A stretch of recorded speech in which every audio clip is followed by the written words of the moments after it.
Congratulations, Monisha, on securing All India Rank 18 at such a young age of 19. कैसा लगा बेटा 19 year की as में सीएस कंप्लीट करके? पहले तो thank you so much sir, आपकी बहुत मतलब हेल्प थी इस चीज़ में।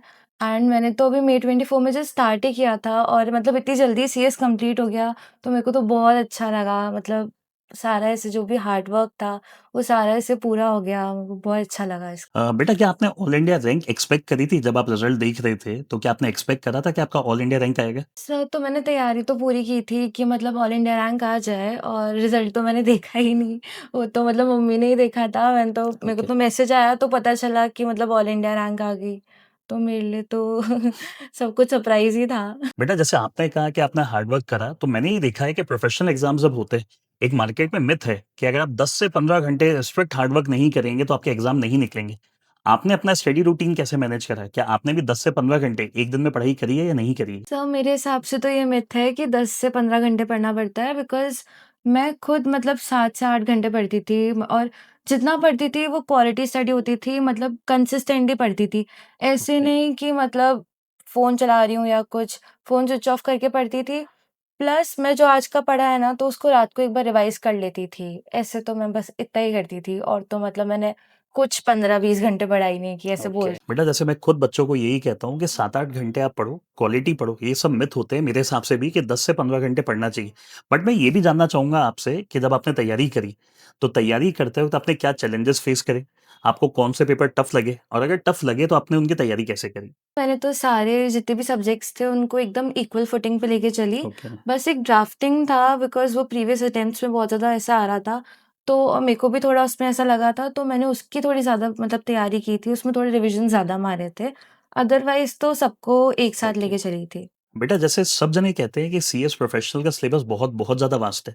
तो इसे तैयार करने के लिए आपने स्टडी मटेरियल क्या रेफ़र करा? क्योंकि इसे पूरा करना अपने आप में एक सबसे बड़ा चैलेंज है। तो मैं ये जानना चाहूँगा कि आपने क्या चीज़ रेफ़र करी तैयारी में? हमने तो स्टार्टिंग से जो आपने पढ़ाया मॉड्यूल से आईसीएसआई के, उसको ही रेफ़र किया, चाहे फिर वो एग्ज़ीक्यूटिव हो, चाहे फिर वो प्रोफ़ेशनल हो। जो-जो आपने क्लास में बोला वो किया। प्लस आपने वो जो समरी नोट्स सिखाए थे कि इस तरीके से बनने चाहिए, वो चीज़ बनाए हर सब्जेक्ट के, स्पेशली वो चैप्टर्स जो मतलब हार्ड लगते थे मेरे को। और सर जो प्रीवियस एग्ज़ाम पेपर्स थे, जो क्लास में आपने सॉल्व करवाए थे, सिर्फ़ वही किया था, उसके अलावा कुछ नहीं। बेटा जैसे आपने मॉक टेस्ट का बताया, प्रीवियस एग्ज़ाम पेपर्स का बताया, तो क्या आपने रेगुलर टेस्ट सीरीज़ भी दी? अगर रेगुलर टेस्ट सीरीज़ दी है तो उसका बेनिफिट क्या रहा? मिस्टेक्स कैसे एनालाइज़ हुई? इसके बारे में बताएँ आप थोड़ा। सर जो आप टेस्ट लेते थे रेगुलरली बैच के, मैं वो दे देती थी और प्लस जो भी मिस्टेक्स होती थी वो मैं आपसे पूछ लेती थी और जो आंसर राइटिंग थी उससे प्रैक्टिस हो जाती थी और फिर आप जो भी जहाँ पे मैं लैग कर रही थी वो आप सब बता देते थे, तो मेरा तो उससे काम हो जाता था। मैंने जैसे एक कॉमन चीज़ ये देखी है कि प्रोफ़ेशनल कोर्सेज़ बच्चा जब स्टार्ट करता है उसकी एज होती है 18-19 साल। आपने 19 साल की एज में सीएस फाइनल तक के एग्ज़ाम क्लियर कैसे कर लिए? अपनी जर्नी के बारे में बताएँ कि 19 ईयर की एज में ही आपने सीएस कंप्लीट कर लिया और उसके ऊपर फिर आपके पेरेंट्स का रिएक्शन क्या था? मैंने तो स्कूल में ही डिसाइड कर लिया था कि मुझे सीएस करना है। फिर मैं जब बोर्ड खत्म हुआ मेरा जो मार्च एंड में हुआ, तो फिर मैं अपने बर्थडे वाले दिन ही आई थी आपके पास कि सर मुझे सीसेट करना है तो आप मुझे थोड़ी गाइडेंस दे दो।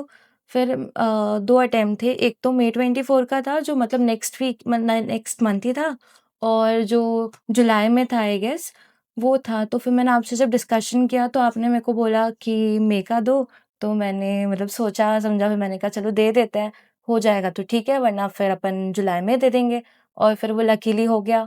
फिर उसके बाद जब क्लियर हुआ तो मैंने वापस आपके से पूछा कि क्या करना चाहिए सर? तो फिर आपने मेरे को सजेशन दिया कि दोनों ग्रुप दे दो, क्योंकि एलिजिबल तो मैं थी दिसंबर के लिए। तो मैंने वहाँ पे भी दिया तो उधर भी बहुत अच्छे मार्क्स आए।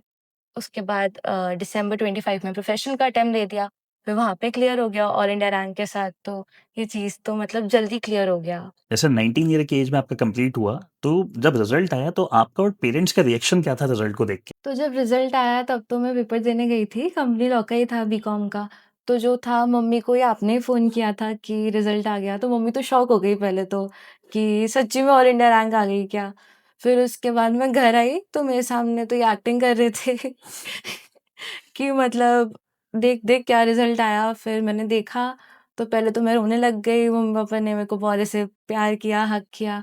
मतलब तभी भी चीज़ें से हिट नहीं हो रही थी। फिर जब इंस्टीट्यूट ने बुलाया ना, तो जब मेरे को माला पहनाई, मम्मी को मतलब पहनाई, पापा को पहनाई, तब जो मोमेंट था वो बहुत ज़्यादा ऐसे हिट किया कि एक्चुअली कुछ कर लिया लाइफ में, और मम्मी-पापा भी बहुत खुश हुए। मतलब न्यूज़पेपर में भी फ़ोटो आई तो सबको जैसे पता चला, सबके कॉल्स आए, तो वो मोमेंट ही अलग था। उसका तो मतलब कुछ डिस्क्राइब ही नहीं कर सकती कैसा फ़ील हुआ। जैसे मैंने ये भी देखा है बेटा कि 7 पेपर्स होते हैं फाइनल में और बैक टू बैक सातों पेपर्स हैं। अब 7 पेपर एक साथ देना अपने आप में एक सबसे बड़ा चैलेंज है। प्रेशर भी क्रिएट होता है और ज़रूरी नहीं ना कि सातों पेपर एक समान आए। तो वो 7 दिन प्रेशर आपने कैसे टैकल किया? सर, जैसे आपने क्लासेस में बताया था कि पेपर बाय पेपर चलना और बस फ़ोकस करना कि सारे पेपर फुली अटेम्प्ट हो जाएँ। तो मैंने भी बस वही फ़ोकस किया। बेटा जैसे इसी बात को मैं कंटिन्यू अगर करूँ कि अटेम्प्ट करने की इम्पोर्टेंस क्या है? इंस्टीट्यूट अगर कोई भी पेपर टफ देता है, तो कुछ ना कुछ सोच समझ के वो पेपर टफ देता है, आपके कॉन्फिडेंस लेवल को देखने के लिए। तो मेरी इस वीडियो के माध्यम से हर बच्चे को एडवाइस है कि जब भी कोई प्रोफेशनल पेपर दे, आप 100% पेपर को अटेम्प्ट करने पे फोकस करें। अगर आप पेपर अटेम्प्ट करेंगे, इंस्टीट्यूट एफर्ट्स को वैल्यू करता है और मार्क्स डेफिनिटली देता है। तो पेपर को केवल फुल अटेम्प्ट करने पे फोकस करें। बेटा एक मैं ये भी जानना चाहूंगा कि आपके टोटल सीएस जर्नी में आरपीसी ने क्या रोल प्ले करा? अगर मैं सीएस 19 के एज में मेरा क्लियर हुआ है, तो रोल तो देखो सर आरपीसी का ही है, बिकॉज़ स्टार्टिंग से चाहे वो सीसेट हो, एग्ज़ीक्यूटिव का हो या प्रोफ़ेशनल का हो, आपने हर बार मेरे को गाइड किया है, हर बार मुझे बोला है कि मतलब मैं कर सकती हूँ। मुझे स्पेसिफ़िक एक इंसिडेंट याद आ गया कि जब मेरे पापा की तबीयत ख़राब हुई थी प्रोफ़ेशनल के टाइम, तो मैं शायद आपके सामने आके ऑफ़िस में रो रही थी, तब आपने मुझे बोला कि मुझे पता है तुम कर सकती हो।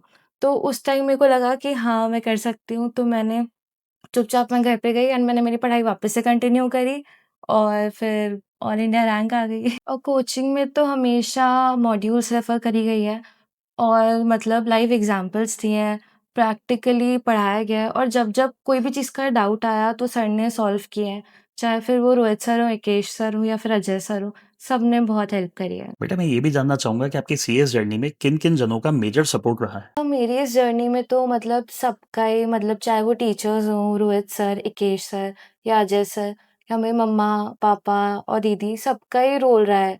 मतलब मैं रोती थी तो मेरी दीदी मेरे को ऐसे बोल देती थी कि नहीं तू कर सकती है, तू कर सकती है।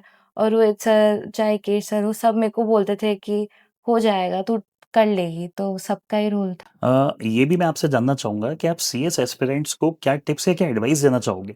मेरा तो यही सजेशन रहेगा कि पहले तो अपना मेंटर अच्छे से चूज़ करो। जिस कोचिंग को जॉइन कर रहे हो, वो मतलब अच्छी होनी चाहिए, रेगुलर पढ़ाई करो, फ़ोकस्ड रहो और कॉन्फिडेंट और कंसिस्टेंटली पढ़ो। ऐसे नहीं कि आज पढ़ लिया, फिर कल नहीं पढ़ा।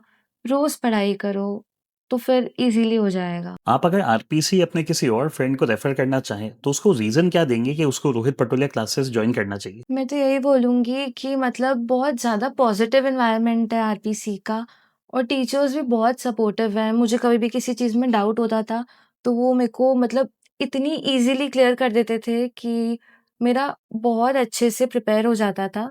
सेंटर पे भी जब मेरे को ऐसा लगता था कि पता नहीं कैसा होगा पेपर, सर स्टार्टिंग में मतलब सुबह कॉल कर लो, सुबह अवेलेबल हैं। पेपर देने जा रही हूँ, तो वहाँ पे सर सेंटर पे आते थे। पेपर खराब हो गया तो सर अवेलेबल हैं। तो इतना तो मतलब मेरे को नहीं लगता कोई टीचर करता है, तो मैं तो इस चक्कर में सबको रिकमेंड करूँगी RPC. Now my last question, how would you describe RPC in 3 words? Positive environment, supportive teachers and best for CS. Thank you for sharing your story and all the very best for future. Thank you so much sir.